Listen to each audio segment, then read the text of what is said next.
you could go about parallel reasoning questions in a very tactical way, or you can go in a more theoretical way. So tactical would be looking to match specific parts, like degree of certainty in the conclusion or the general category of things they're discussing. Degree of certainty in the conclusion would be something like always, never, sometime, the majority of the time.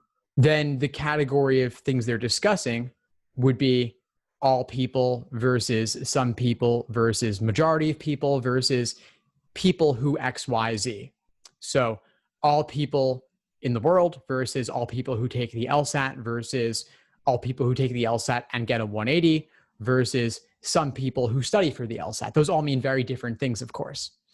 And so if the stimulus says all people in general, but the answer choice says some people in general, not the same thing. There are lots of ways there could be a mismatch there.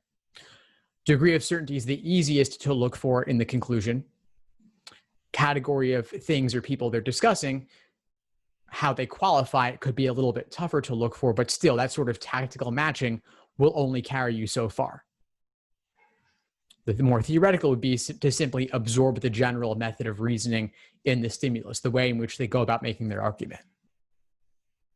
To extract that as a general principle and then look for an answer choice exhibiting the same general method of reasoning.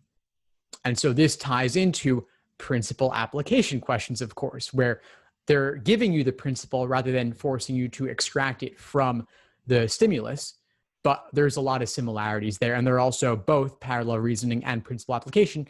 They're both very wordy. They're very time consuming. They're also generally tougher on average. So some people will want to save those for last. Those are typically, of course, among the hardest questions. Thanks for tuning into the show. Please subscribe if you haven't done so already to be notified of new episodes as I release them. And feel free to reach out if you need anything at all as you move forward with your prep. I'm happy to help however I can. In the meantime, I'll wish you all the best and take care.